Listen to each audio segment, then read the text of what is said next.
And a court in Kosovo has sentenced 2 Kosovo Serbs to life imprisonment and another to a 30-year jail term for taking part in what it described as a terrorist attack in September 2023.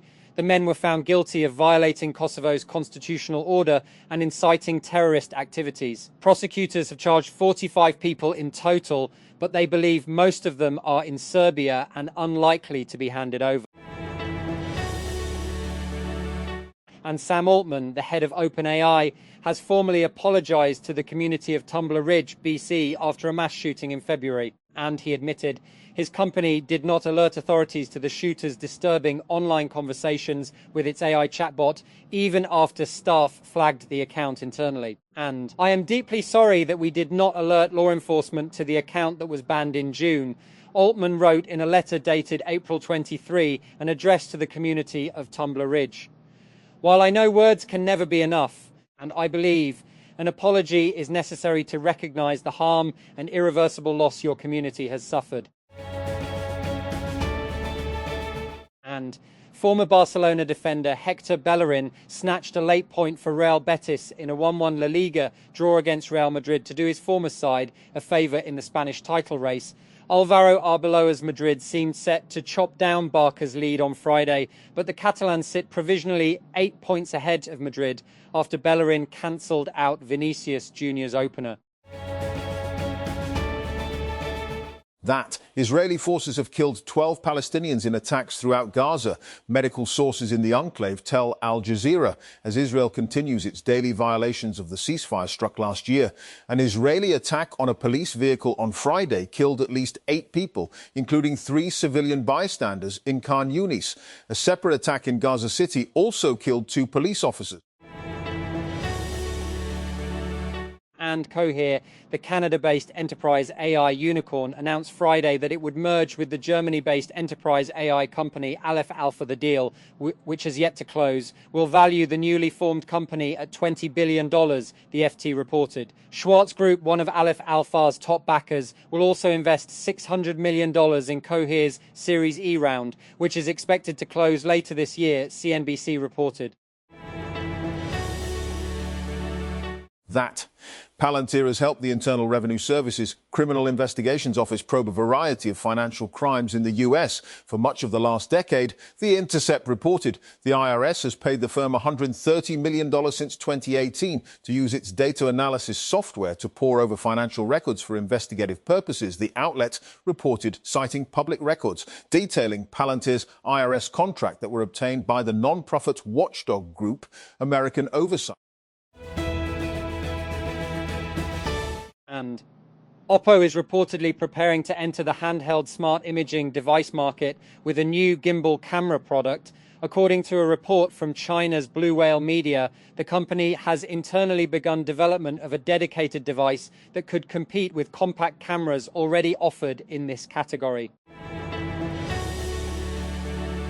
And Colombian President Gustavo Petro has become the first foreign leader to visit Venezuela since the United States military abducted Nicolas Maduro on January 3. On Friday, Petro was greeted by Venezuela's interim president Delcy Rodriguez at the Miraflores presidential palace in Caracas. Their visit comes after a previously scheduled meeting in the Colombian border town of Cucuta was abruptly cancelled in March. And the administration of President Donald Trump plans to again end the temporary legal status of hundreds of thousands of people who applied for asylum in the United States via the CBP One app. The plan was detailed in a court filing in Boston, Massachusetts, and comes after a judge ruled that Trump's earlier effort to terminate the legal status of those individuals was unlawful. That Israel has continued its attacks on southern Lebanon hours after ceasefire between the two countries was extended for a further 3 weeks. The Israeli military on Friday said it had eliminated 6 Hezbollah fighters in an exchange of fire in the area of Bint Jbeil, southern Lebanon. The Lebanese Health Ministry also reported that 2 people were killed in an Israeli airstrike in the southern area of Tulin. And Reports of unauthorized access to one of the most powerful artificial intelligence models yet developed have emerged. Nothing malicious, say the owners, but it has intensified focus on such technology falling into the wrong hands. That. United States President Donald Trump is sending envoys Steve Witkoff and Jared Kushner to Pakistan as Iran's foreign minister arrived in the country. That, raising hopes of new talks on ending the US-Israeli war on Iran amid a fragile ceasefire and growing tensions over control of the Hormuz Strait. White House Press Secretary Caroline Leavitt said on Friday that US envoys would sit down with Abbas Araghchi, that expressing hope that parties would move the ball forward to a deal, but it remained unclear whether the Iranian delegation had agreed to hold talks. And X-Energy's stock popped today in its debut on the Nasdaq, opening at 30.11 before closing at 29.20, up 27% over its initial public offering of $23 per share. Investors can't get enough nuclear power, apparently. Even the initial share price had been revised upward from the $16 to $19 target floated by the company during its investor roadshow. At close, the company was valued at $11.5 billion. That. Wei-Yao Wang spent 8 years at Meta, his first job out of college, helping build multimodal perception systems and contributing to open-world segmentation projects, including SAM3D. His final day at Meta was last week, and he has since joined Thinking Machines Lab. His move to Thinking Machines Lab, TML, comes as the AI startup expands on multiple fronts.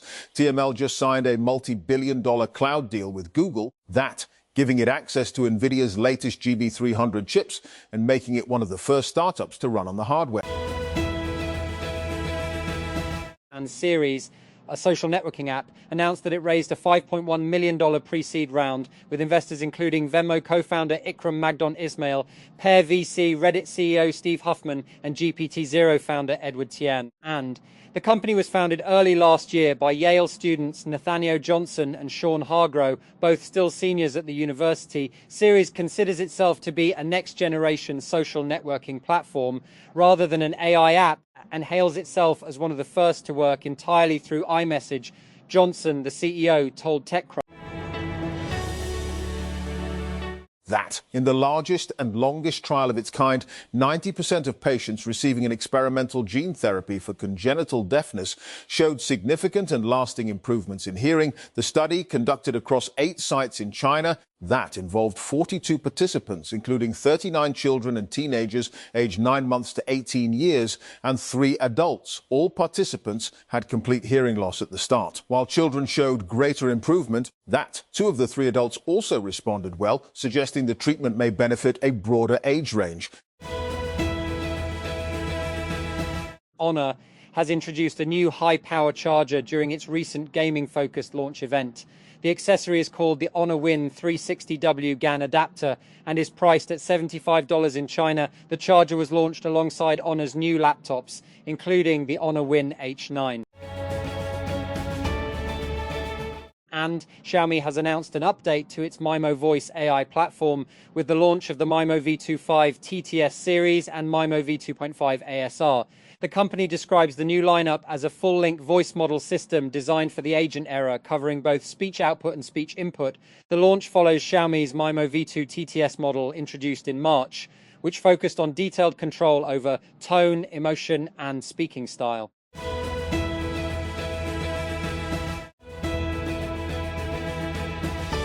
And XChat, X's standalone messaging app, launched to the public on Friday. Initially available on iOS devices, the new app allows users to connect with their X contacts for messaging, file sharing, audio and video calls, as well as group chats. The company first began publicly testing XChat with a small group of beta users earlier this year to get their feedback about the new experience. That. Comfu, a startup that helps creators control image, video and audio outputs from diffusion models with a node-based workflow, has raised a $30 million funding round at a $500 million valuation. The round was led by Craft Ventures, with participation from other investors, including Pace Capital, Chemistry and True.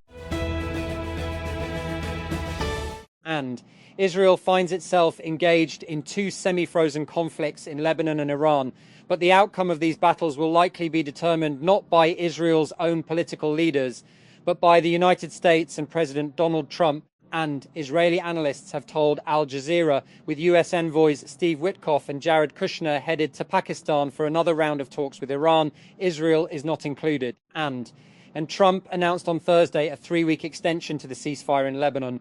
Israel has, of course, and repeatedly violated that ceasefire, but analysts highlight that Trump continues to have more influence over events than his partners in Israel.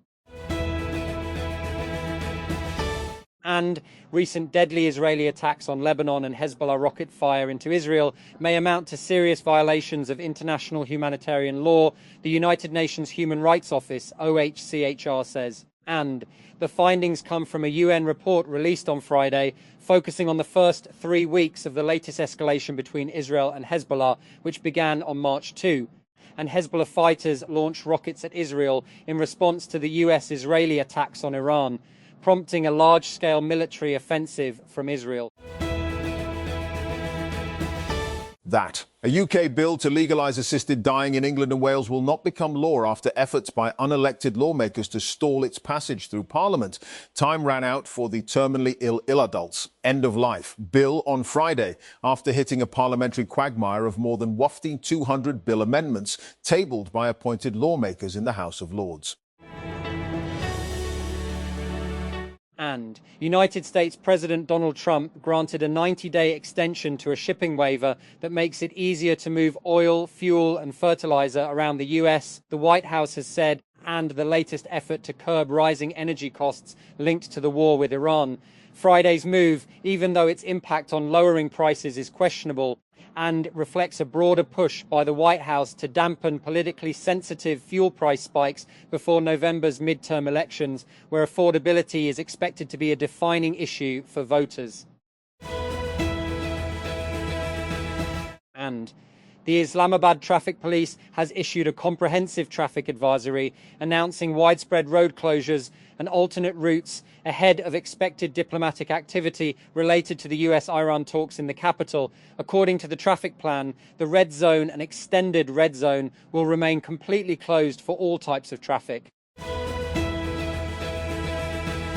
That. The federal government on Friday approved a big increase in diesel and petrol prices for the next 7 days. The Prime Minister has sanctioned an increase of 26.77 per litre in the price of diesel and 26.77 per litre for petrol. Following the approval, the price of diesel will now be 380.99 per litre and petrol are 393.35 per litre. And the government raised the prices of petrol and high-speed diesel HSD by 20.77 Friday. On Crease, the price of petrol now stands at Rs 393 and that of HSD at 380.99. That. Amal Khalil was killed while reporting on an Israeli airstrike in southern Lebanon during a 10-day ceasefire. She is the 9th journalist killed in Lebanon this year. As Lebanon buries her and talks continue on extending the ceasefire, what does her death say about the prospects for accountability? In this episode... And the administration of United States President Donald Trump has announced plans to expand the use of the federal death penalty, including through the deployment of firing squads. The announcement on Friday was part of a policy document issued by the Department of Justice, setting out the legal argument for various methods of execution.